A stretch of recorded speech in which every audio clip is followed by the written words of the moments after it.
Production funding for Behind the Headlines is made possible in part by the WKNO Production Fund, the WKNO Endowment Fund, and by viewers like you.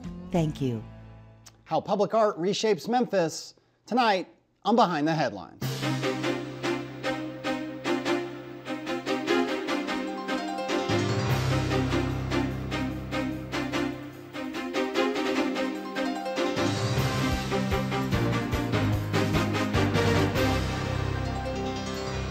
I'm Eric Barnes, publisher of the Memphis Daily News. Thanks for joining us. I'm joined tonight by Lauren Kennedy, Executive Director of the Urban Art Commission. Thanks for being here. Thanks for having me. Along with Karen Golightly, Director of Paint Memphis. Thanks for being here. Thanks for having me too. And Bill Dries, Senior Reporter with the Memphis Daily News. So I'll start with you, Lauren, and just why public art? Why is it important? Why does it matter? And we'll get into why sometimes it's controversial, but why is it important? Sure. I think one of the best ways I've heard it described, Theaster Gates gave a TED Talk and talked about how beauty is a basic service. And I think that gets at the heart of why public art matters. Somebody's experience moving through the world matters, and walking through or accessing a cared for space, some space that's been really considered and aesthetically pleasing it just really changes the way that you're navigating it. And so I think that the investment in our collective experience in that way is what matters the most to me, as well as this idea that art doesn't have to be in these rarefied spaces, not in museums where you have to navigate marbled entryways or galleries where if you don't come from a place where you've accessed that before, it can be very intimidating. It's not very welcoming sometimes for people who haven't experienced that before.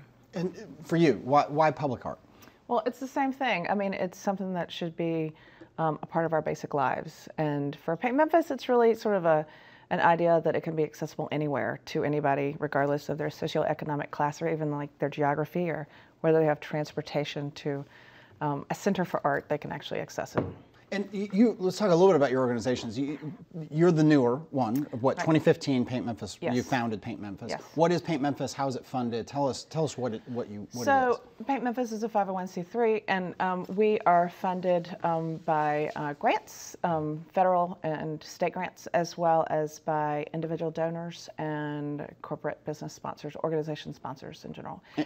And so essentially we founded it because I'm a photographer, and so I'd taken pictures all over the U.S. of public art, weirdly, but and I came back to Memphis and there was so little. I mean, this was 7 years ago. There was so little here, and especially something along the lines of graffiti or more street art oriented, you would have to go into a ditch or a building, an abandoned building, or places where people couldn't see these beautiful things that had been created by people. So I wanted to make some of that accessible, and I wanted to sort of change the idea that graffiti equals blight and show that actually street art and graffiti could be a sign of development and community development and beauty. And how many, give or take, how many projects have you done? We just do one annually, so this is we just completed our third project. Which was describe the one that was just done. It was at Willette and Lamar, and it's 33,000 square feet of art. Okay, and we'll come back to that, and we have some photos of some of the art there. For Urban Art Commission, you all were founded in the 90s. Give us, what is Urban Art Commission then and now? Yeah, so we were founded in 1997, and especially in those early days and for the longest part of our 20-year history now, it was initially about passing the Percent for Art program, which is a model used across the country, developed in the late 50s, early 60s in Pittsburgh, I believe was the first one, where a city annually allocates money from their capital budget each year for public art. So where the city is spending other capital dollars, like renovating a park or building a new police station, we have the ability to attach additional dollars just for the development of public art there. In the last 3 years, though, we've tried to expand what we're doing through new partnerships, more grant-funded activities, more private businesses, because we are a nonprofit that we contract annually with the city, so we have the ability to work beyond that Percent for Art program, and that's not only in identifying new revenue streams, which means new project opportunities for artists. It also gives us some flexibility in terms of what we're producing beyond like traditional sculpture or mural, which historically has been the bulk of what we've done. All right, we'll go to Bill. All right. Let's talk a little bit about what happens when art intersects with government, public art in particular. Do these two worlds coming together, are there natural points at which they conflict, or should there be points where they conflict? Why is the discussion so rough at times, do you think? I think there are a few things playing into it. One, I think art tends to be kind of this thing that's tucked on the side, right? One, it's often considered frivolous, where there are other budgetary demands. If you haven't, again, had that experience growing up, going to a museum or accessing art classes in school or something, it can be a big unknown, and it makes people uncomfortable talking about it if they feel like they don't know kind of some of the history or what the language is to use around it. I think it's also very subjective, and I think kind of the conflation of all of that is often what creates some of this tension that we're talking about. I don't think it always has to be that way, and I think some of the cities that Memphis and other places look to is that there's something happening here that we would like to emulate or see happen in our city.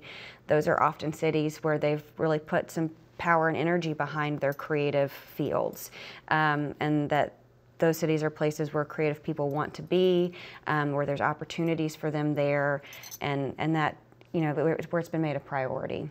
Mm-hmm. So I'm hopeful that that's something that we're able to do here. Mm-hmm. Karen, in your case, because Paint Memphis has been in the news a lot recently for some of the murals.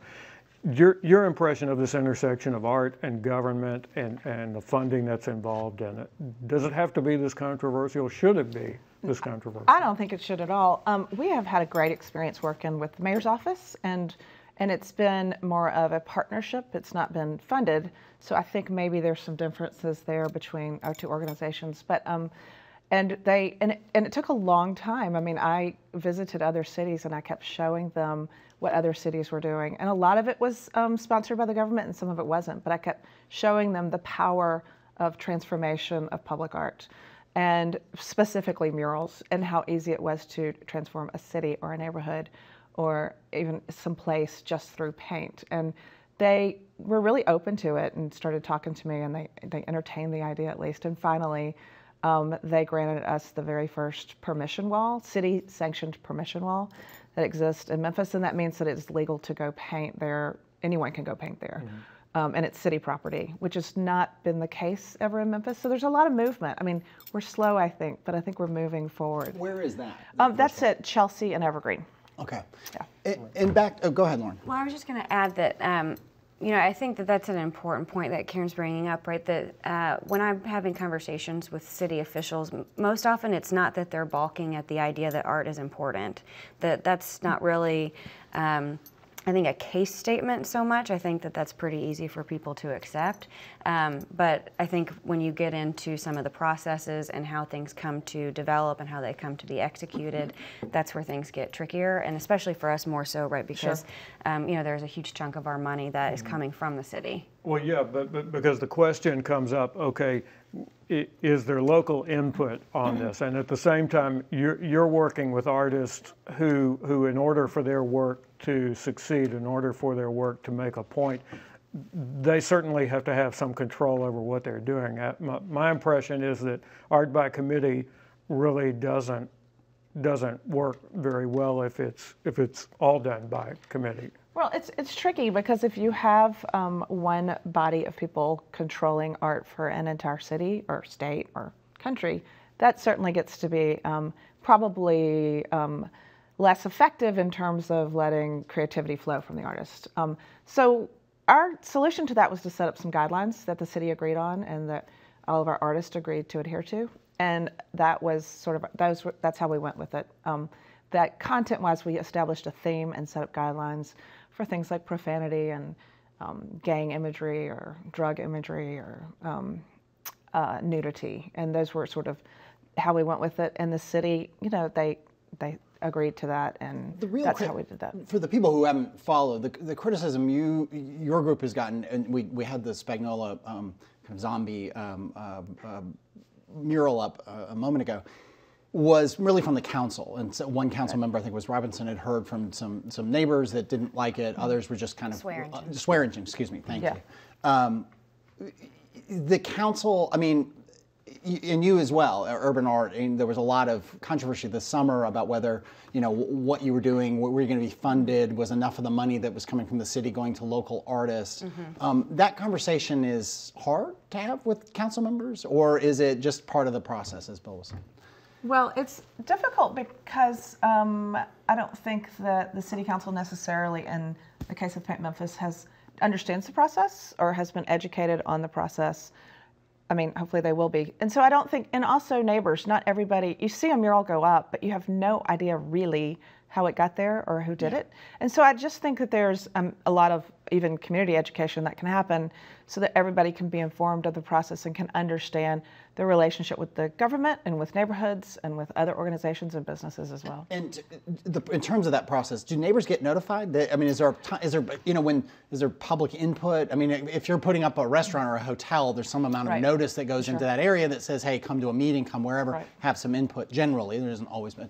Is that the case with these murals? Well, we did for the first 2 years. In fact, we did, and we were over on Chelsea and Evergreen, and we did neighborhood surveys and public meetings, and like 30 people came. And they didn't, I mean, because art is not, that's not a neighborhood where public art exists at all, is where we were. And they didn't really know what to ask for. They did help us set up the guidelines. I mean, they knew they did not want gang imagery on that neighborhood wall, and they knew they didn't want drug imagery or nudity. And so they really helped us to set that up. And they thought of some of those ideas, but specific images, no one ever said, don't put a zombie on our wall. And to be fair, Ryan Poe in the Commercial Appeal did a story on this, and he interviewed some neighbors and passersby who most of them really liked it. You know, so again, it gets back to that subjectivity. Right. For you and Urban Art, which does how much? A couple questions. How much of your funding does come from the city? What percent, give or take? Well, for our project funds, probably 60 to 70%, depending on the year. It's roughly like $350,000 a year in terms of project funds that come to us from the city. And then we're growing beyond that. And we do have a more established process for neighborhood input, which, to your point about art by committee, it can be tough, and I've seen it knock some artists around more than others, because I think that there are some artists who are adept at it and some that are not, in terms of hearing that feedback and figuring out a way to stay true to their creative practice, but then also taking into account what the neighbors are saying. And I don't think it's necessarily that they need to know what kind of images they want to see. I think it's just having a conversation with them about what's important in their neighborhood, what's going on in their neighborhood. And I think that's really, really important. I think, especially if you're talking about a residential area, I think there does need to be a conversation with people who are going to be most directly impacted by that work. And it's not easy, it's often messy, but it's an important piece. Yeah, Bill. So in the case of the Urban Art Commission, as I understand what the council is considering, there would be some new guidelines for the selection committee. And is there a selection committee for each individual project that you have? There is a selection committee for each project, but then actually what the council is looking at shifting is the details around the Public Art Oversight Committee. So there's an appointed body where the council and the mayor and then Urban Art Commission collectively appoint members to the Public Art Oversight Committee, and they oversee every approval for any city-funded project, whereas a selection committee is specific to that project. So it's the Public Art Oversight Committee that council is going to have a greater hand in identifying those members, asking for quarterly reports back to council. Some things that are ultimately, it's I think it's good, to Karen's point, to have this greater level of education about the process, and for council to be able to be a little bit more intimately connected to that. And I hope that that helps in the future where questions arise where there's a little bit more understanding. And one of the questions was, and if you said this, I apologize, about local artists and how it's local money, local tax money, and I think from some council members' point of view, all of it should go to Memphis artists. What is your perspective on that, of how much of that Memphis tax money should be spent with Memphis artists, and how much is right now? Sure. So we, since the beginning of the Percent for Art program, there was a mandate that 60% of dollars or projects over a 5-year period were concentrated with local artists, and we met that mandate. But where I'll be transparent, right, is that there were bigger budget projects going to artists outside the city, and that was really where a lot of the heartburn came from.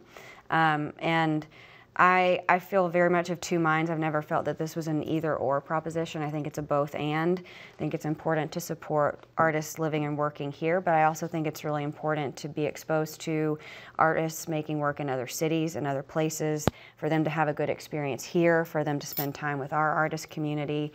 I think that's that exchange is really important. And over the summer I talked a lot about how there aren't a ton of artists making public art, and I think people took that, and what they heard was that I was maybe saying that there weren't artists in the city, that there wasn't talent here, and I think that I'd really like to be able to address that point, because that's not what I'm saying at all. There's a breadth of talent and creativity here, but the cross-section of those people that are consistently applying for public art projects or that are already making work large scale and outdoor gets quite small. So my point with council recently has been, the mandate has changed now with the changes that'll be official December 19th. 60% of dollars each year are allocated specifically for local artists. But what I was trying to explain was that mandate won't just mean that there are more local artists winning commissions. We've got a lot of work as a team to do to help artists understand the process better, the submission process, what the life of a public art project is like. I mean, it's very different from a studio practice, and just really expanding the number and diversity and media of people that are applying for these projects. Well, we've talked a lot about murals, but it's beyond that, right? I mean, it is sculptures. I mean, I think of the Bike Gate, which I don't think you all funded, but Bike Gate right at the end of what was Sam that? Cooper. Sam Cooper going into the park. I'm a member of the board of the Overland Park Conservancy. I always have to say that. But other projects in the Memphis Medical District, and one of the areas to me, just as totally a layperson in this, where I started noticing, whoa, there's a huge amount of public art was in Overton Square. And Bob Loeb, who Loeb Properties, put that project together with the city putting, a lot of money into the parking garage. He will joke that they had a budget for public art and then they exceeded it they went way beyond, but they just they loved it. They had this great sort of experience working with local artists and out-of-town artists, and that it kind of really, if you walk around Overton Square, it's a huge part of it, right? I mean, you don't have to have a degree in art, history to enjoy that and say that makes it, that's a part of the character of Overton Square, right? And that's public art in the sense that we're talking about it, right? Except privately funded in that case. Right, and I've talked to Lewis Love about it quite a bit, and that was one of their intentions. It wasn't just to develop a commercial property, which they could have done with no art at all there, but they wanted to make it a place where people wanted to come and stay, not just come and eat and leave, but come and stay. Come during the day, not just a night spot, but really a place that would be much more welcoming and could showcase a lot of local talent and a lot of out-of-town talent as well. So. Yeah, Bill. Let's talk about the mural image that's kind of been at the center of the recent discussion on this. Some council members took the imagery as being a reflection on the struggle that the neighborhood there has had with crime and other issues like that. What do you say to that criticism, first of all? Well, some people have interpreted that mural in different ways. Some people have interpreted it as a symbol of the devil, and some other people have interpreted it as, in fact, it's to be representative of a neighborhood or a community, or even all of Memphis, which has been oppressed, and now the roses symbolize, it's coming from the dead, and the roses symbolize the hope for the future. So I don't think that that is necessarily negative to the community. I think it is to show that there's a coming back, there's a rising up, and that even this neighborhood, which when we went into that area, it was filled with dead animals and dirty diapers and trash and boarded up and 25 different colors on the buildings. And we were very lucky that not only did the city let us do the underpass, but a private property owner was interested in us painting his building as well. And actually, it's almost an entire city block. So part of this is a private public government issue, but also just as far as the neighborhood goes, you know, people interpret that different ways. And again, it's subjective. And I don't think that every single person is going to like every single mural there. I just don't think it's going to happen. But there are lots of different ones that can appeal to different people. And what kind of input was there from the neighborhood specifically on that? Well, we met with Roselle Ansdale, some representatives from them, and they did not want graffiti in the skateboard park, Altown. And that was one of their big things. They have seen graffiti as a negative thing there, even though the skateboarders love it. But they really saw it as negative, and so they said, can you put more traditional muralists? Because we do about half graffiti writers and half traditional muralists. And they said, could you put more traditional muralists in Altown? And I was like, okay, that's fine. I mean, it didn't matter. There's plenty of space there for everyone. And so we really got a lot of input this year from a lot of school groups and youth groups and muralists and all sorts of people who are all diverse in all different ways. I mean, some of it's age and some of it's their talent and skill and education and experience as far as making public art. And we sort of opened it up a lot this year to include all different kinds of groups.